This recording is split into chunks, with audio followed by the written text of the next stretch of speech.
Righto, welcome back to the Sparky Coach podcast. Cam here, and I've got Joey in today. How are you, Joey? Hey. Good, mate. Good. That's good to hear. So we're going to have a bit of a chat today around real estate.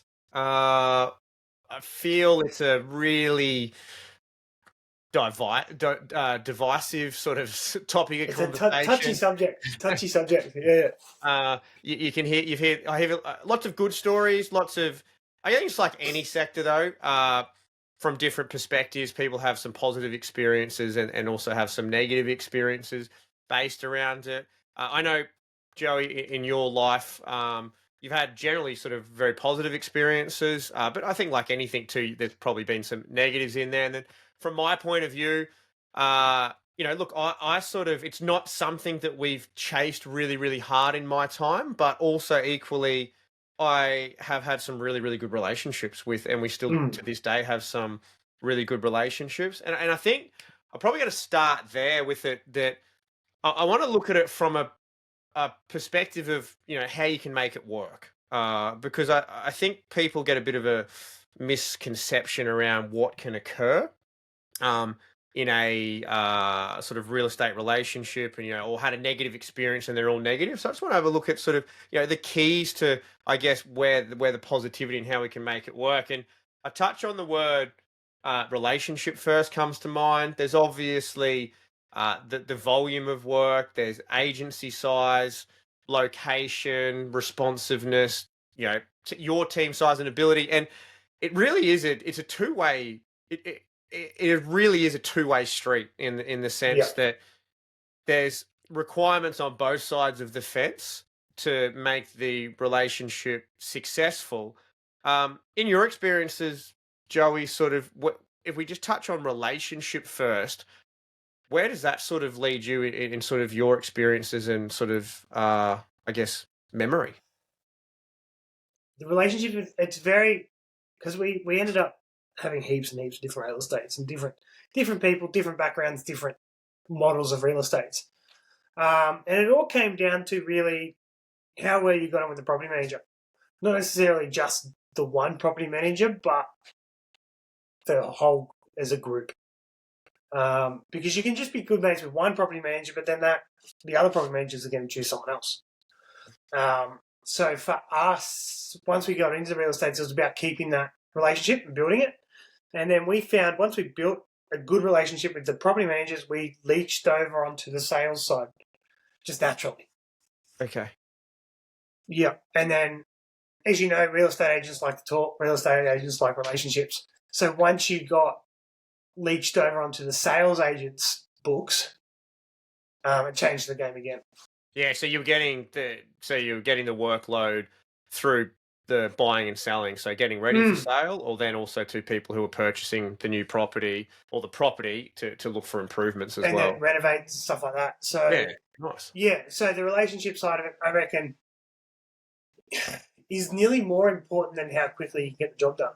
Okay, yeah. And so the relationship side of it's an interesting one, because obviously, like you touched on, you could be at an agency that has half a dozen property managers, for example, and ultimately, yes, the agency will have a book of, I guess, preferred suppliers, so to speak.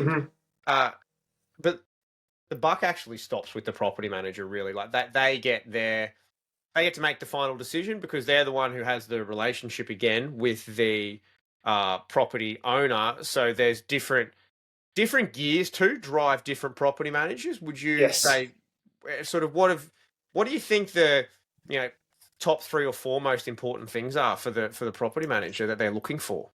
I found a lot of property managers don't care about the price. Some did. Yeah. Like some that was their thing. They were really into the price side of things. So extremely price driven then. Extremely price driven. It depended on, again, the agency, the size of the agency. The bigger the agency, the less they cared about price. Okay. Because I think they probably attracted a different kind of landlord. Yes. Is what I've gathered. Yes. So, okay. Basically the 3 key points were, 1, turnover on jobs, because the happier you kept the tenant, the happier you kept the property manager and the happier you kept the landlord. Hmm. That's where it can get a bit tricky because you've got 3 relationships to build, not just one. Yeah. That's where And it's maintain. juggling and maintain. But then you've got that, and then no callbacks. Okay. Is probably the biggest thing. Price isn't much of an issue, can be, but not really. It's how quick can you get it, and then how many times are you going to have to go back to fix it. Okay. Again, it stems to that relationship side of it, because if you have to go back 4 times, the landlord's going to get pissed off because the tenant's getting pissed off, and the property manager, it's just a cycle of doom.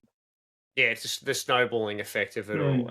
And I think that we've got to take into account like the tenant can be the most difficult party in all of this as well. Yeah. In that they're the one who actually, and it's twofold, right? So generally speaking, it falls into one of 2 categories. Majority of the time, there's an issue that the tenant has raised at the property that they need to get fixed. The other time is that there's an improvement or a general repair that the landlord has acted on. So generally speaking, if they want to do like an improvement or repair an existing part of the installation to bring it upstairs, it could be working, it could be fine. It's just that on their back, they're like, hey, I want to get this done because of whatever reasons. Potentially, yeah. So on that, you're managing the tenant, and generally speaking, my experience that I've found is that if it doesn't affect them, they're not interested, basically. No. So what you've got to understand then is so the relationship now falls with the property manager, basically, and all the landlord. And where it becomes in is understanding how entry notices work and how you can communicate with them, and being on the front foot, I guess, a lot of the time to communicate. It's also that, and making it as easy as possible for the tenant. Making it, So there's a lot of parties at play here that you do have to take into consideration, which sort of leads into a little bit of it's an admin workload. So it's huge. So I'd love to hear a little bit more around your admin experiences and sort of, generally speaking, you're probably looking at about, for every 2 hours of work, you're probably looking at about an hour of administration, give or take a little bit. Can be more, can be less, but a lot of time in processing it, communicating, getting access, all those sorts of bits and pieces. So how did you streamline your admin side of it? Or what have you found the most effective ways to streamline it? Yep. So you'll find there's really only 2 or 3 real estate portals guys use. Similar to our job management systems, there's only really 2 or 3 main big ones. There's some obscure ones here and there, but there's the big ones like Property Me and Property Tree. I think they're even the same thing now. But we had them synced up with our ServiceMate at that stage. Okay. So we had it set up in a way where the work orders would automatically come in and they get fed straight into ServiceMate to reduce that hours.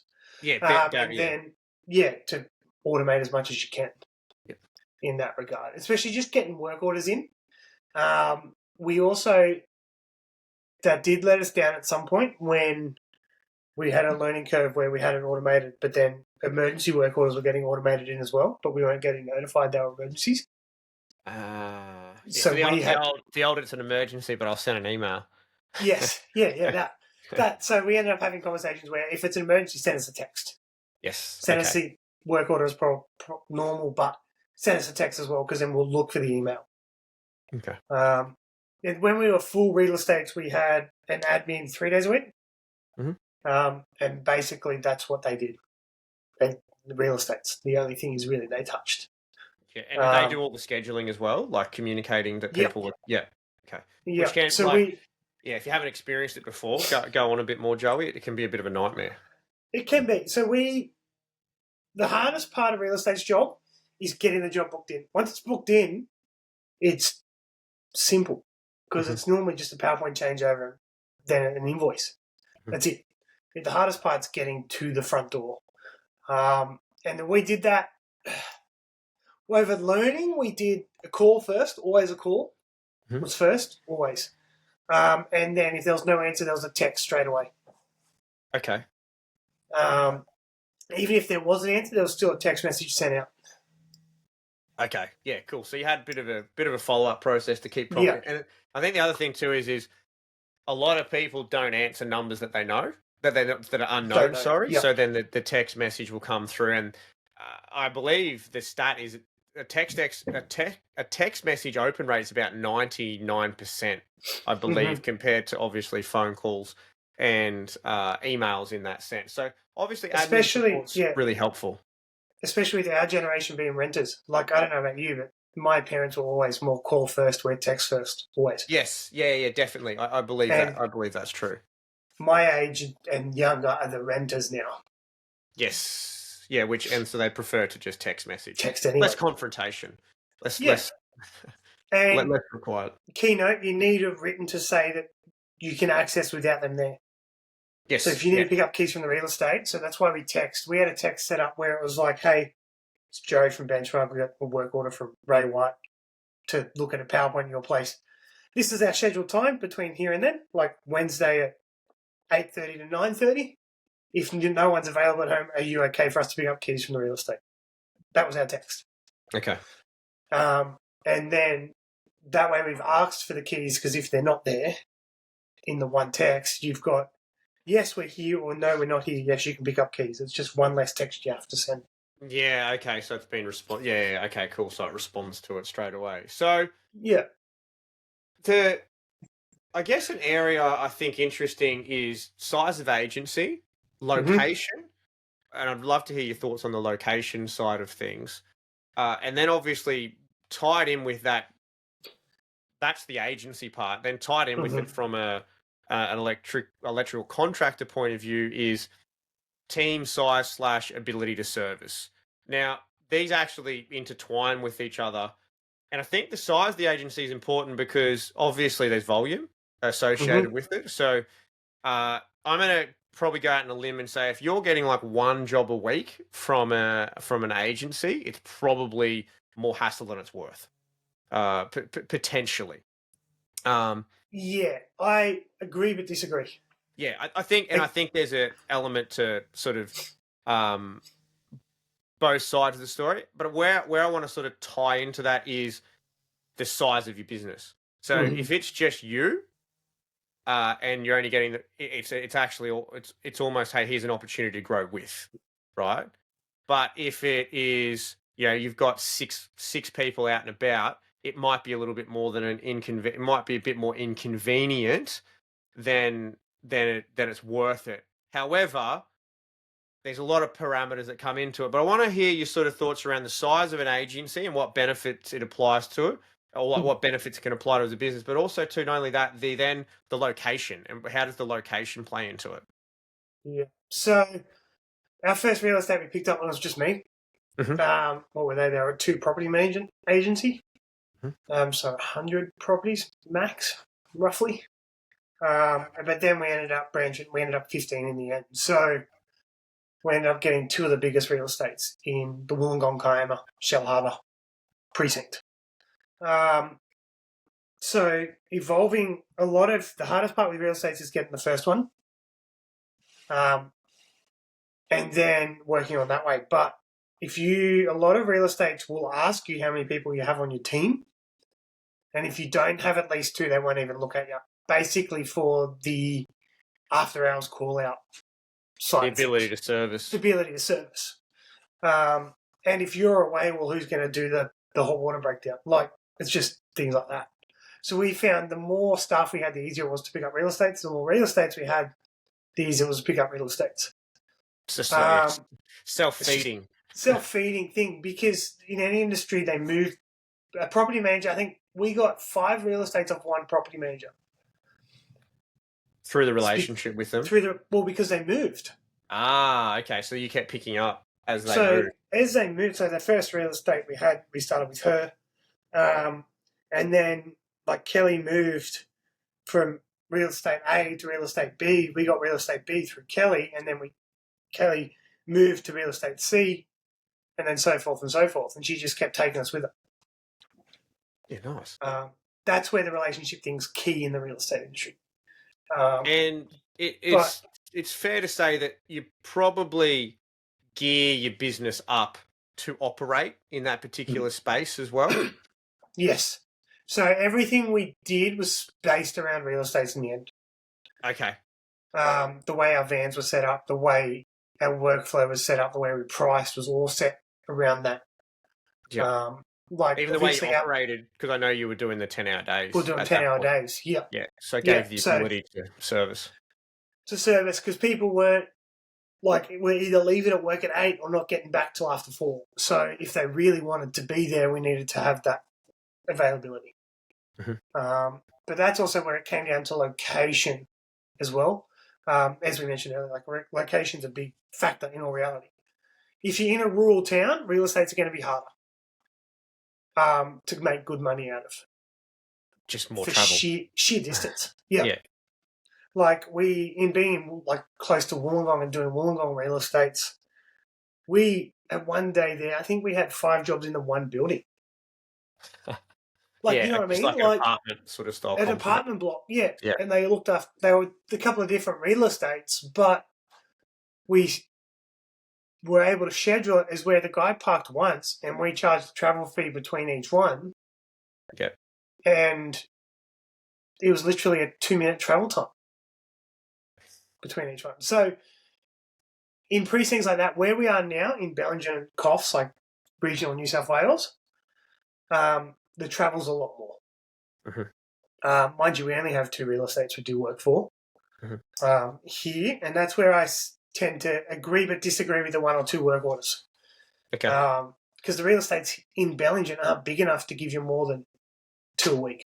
Yeah, so you're dictated by the location. And the size of the agency. And the size of the agency. Yeah, the size of the area that you're in. Area, yeah. But through the 2 real estate connections, we picked up sales side of stuff. Okay.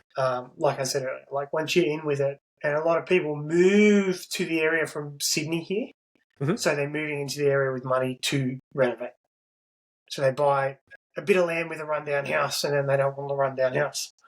So having that connection benefits, even if it's just 1 work order from property managers a week. Yeah.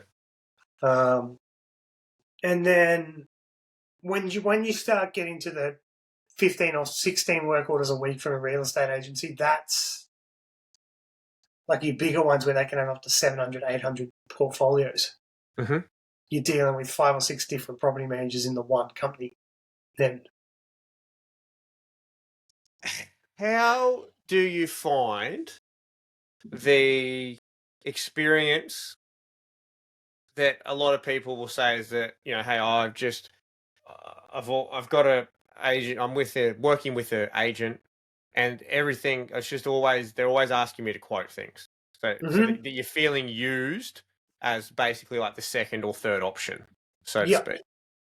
How would you react? Or like, you know, thoughts on that? I guess in general. Thoughts on that? So that is one of the downfalls. Again, admin heavy. 90% of the stuff they wanted quoted. We eliminated that hurdle for us by going price list, like per point pricing for things. So that way, a lot of it could just be per point. Okay. So we quoted a lot of them without even going to site. Yeah. On our quotes, we had a line that said, "This is done, no inspection. Price may vary once on site."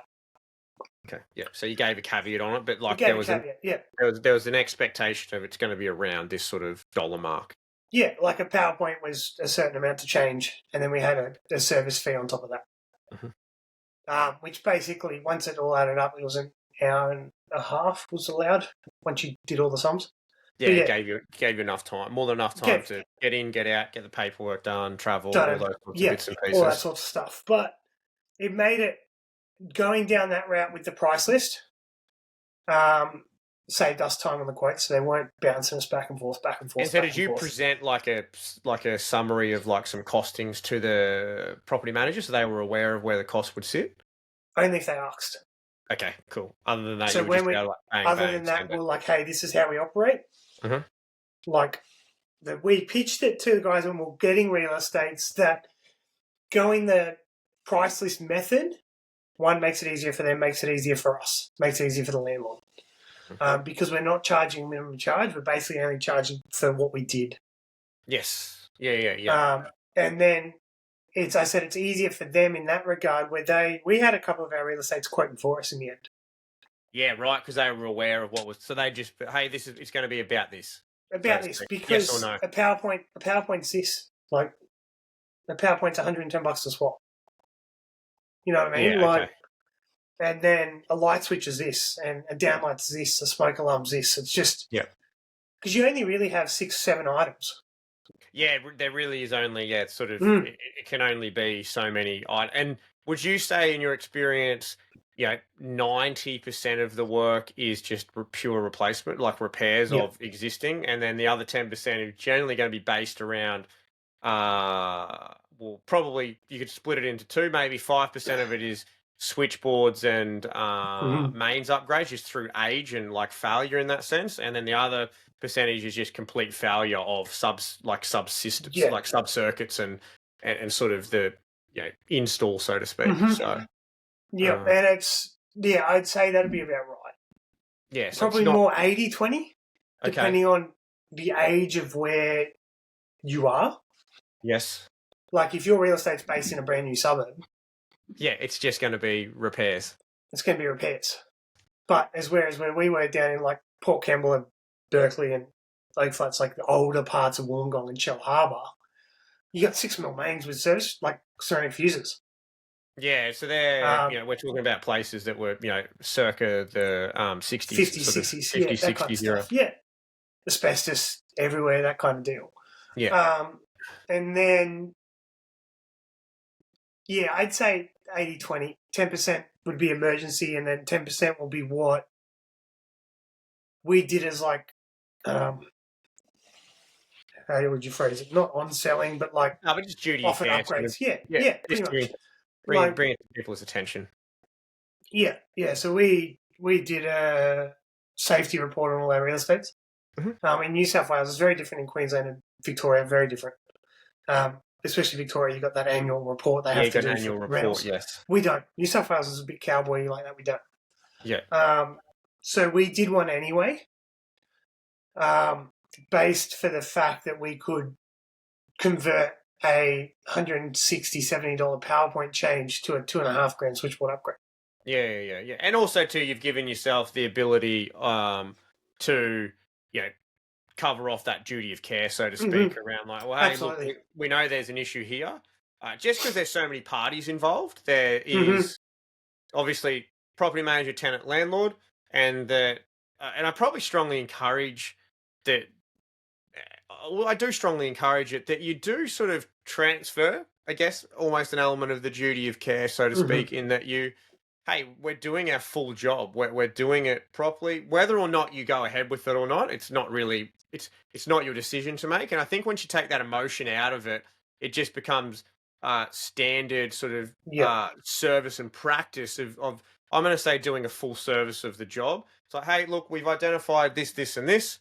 Here, just want to make you aware of it. Like your car going in for a rego check, and they go, "Oh, your brakes are stuffed." Yeah, 100%. It's like, cool, we're going in to change the PowerPoint, but you got ceramic fuses in your board, man. We had a classic landlord. We knew when we were going to his, like, he was a friend of the property manager. It was there's no nice way of saying it, but he was very tight. Difficult. Very, very selective on where his money went. Okay. Yes. In certain things. So, like, we went to this property where it was like an old fibro shack, no heating, no aircon, nothing. Like in the middle of winter, they were running 5 or 6 plug-in heaters. Yeah. Tripping circuit breakers every week. We'd get a call out for a circuit breaker trip or a fuse blown. Like, just because it is what it is. But he didn't want to do a board upgrade. So it was just call outs. Yeah, just every time it was just like every time because we had to replace the fuse wire. Yeah, right. Did you ever replace it? No. Oh, okay. Never did the board upgrade. I think we quoted it 4 times. And he was fine with it. Yeah. But I think this is also where it's tricky, very, very tricky with real estate, is the wording on your invoice decides who the invoice goes to. Yes. Very much so. Whether the wording on your invoice goes, the invoice goes to the tenant or it goes to the landlord. Like we have a conversation happening right now with one of our real estates. We went, the oven wasn't working. I was like, cool. I was like, to the property manager, I was like, have they reset the clock on the oven? Because anyone that knows, if the power goes out and the clock's not set on the oven's not going to work. They said, oh yeah, the owner went around, had a look, it wasn't working. Cool. We went there. Our guy set the clock, tested it, left. Like, it's $180, thank you. Yes. You know what I mean? Like, and then the tenant gets the invoice and she's ringing me up, stressing because she just copped an invoice from the real estate for a clock reset. I'm like, well, we've done our duty of care. I've asked, like, we had 4 or 5 emails back and forth, making sure that they've done everything before we sent someone out. Yeah. Because I knew coming into this, it was just literally the clock. There was going to be an issue was going to, and it was going to be the tenant arise from it. And it was going to be the tenant that copped it, not the landlord, because the landlord's not going to pay it. Same with a light globe. If a light globe, you go there and it's a light globe that's faulty, tenant gets billed. Yes. So we became very smart with how we worded things. Okay. In a way where if it was definitely a tenant's issue, we made it so it was the tenant. Yeah, so it's like clear as day. Clear as day. Yes. Because if it's grey, and the description on the invoice is grey, the landlord's going to palm it off to the tenant. Okay. And you have less chance of getting paid by the tenant than you do the landlord. Yes. Yeah, it can become a little bit of an issue. Mm-hmm. So I guess summarising it all is that it works.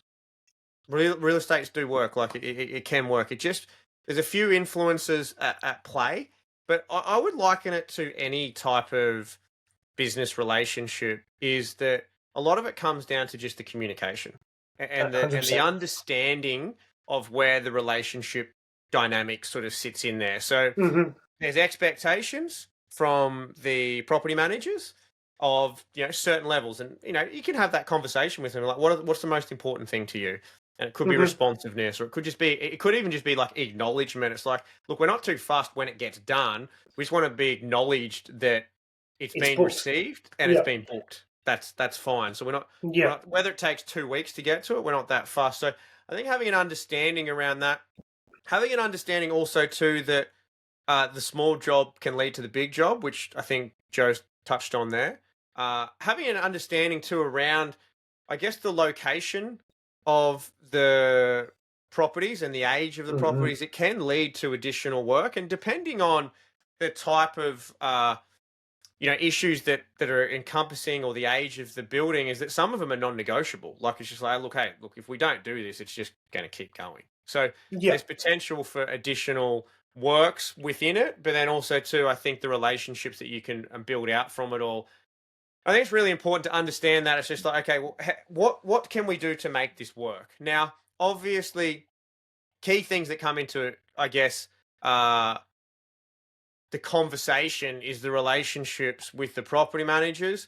And if you feel like you're forever just quoting the work and not getting anything, well, then that's not on them, that's on you. You need to have a chat to them as well. You need to have a chat to them and say, like, oh, hey, like, where do we sit in it? And they could be like, oh, look, there's not much of chance of getting it. We just, occasionally we need to get some second opinions and things like that around it. So having just a basic understanding of where you sit in the particular space and keep the communication up. Yeah, and the property manager is your biggest friend. Yes, they can be annoying. Yes, they can be hard to work with, but they're your biggest friend. Because in all reality, property managers and real estate work is a competitive market. It is one of the, like, same with, like, when you look at starting your business out and you get new guys coming on the block, the first thing they look at is what? Builders and real estates. Really, are the first 2 port of call where new businesses look at. Yes. So it's about creating that relationship and maintaining that relationship. We had one property manager, like one real estate, that would never leave us, and others we had to be very careful with our relationship. Yeah, come and go, sort of. Come and goes. And then it's all about, again, communication, treating them right. Like, we had an email that would get sent out. when the job was booked to the tenant and the property manager. Separate emails, separate wording, but it was automated in a way that once it was booked, the tenant copped an email and the property manager copped an email to say, hey, this property has been booked for this then. And then if the tenant cancels and cancels and cancels, we just let the real estate know. Yeah, just make them aware of it. So what's Make going them on. aware, because then the tenant's more likely going to go, oh, this hasn't been fixed. I don't know why it hasn't been fixed. And you can go, well, we've tried to book in 5 times now, and you said no. You haven't given us the option. So no, what do you want me to do?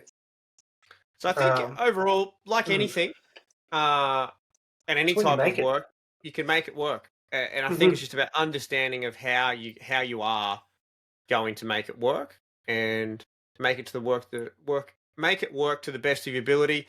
And I'm going to finish it off with every relationship just involves really solid communication and understanding of how the people want to be communicated with, because everyone's different. So, and you can definitely make it work. So again, as always, thanks for listening. Thanks for tuning in, and we'll see you next time. Cheers.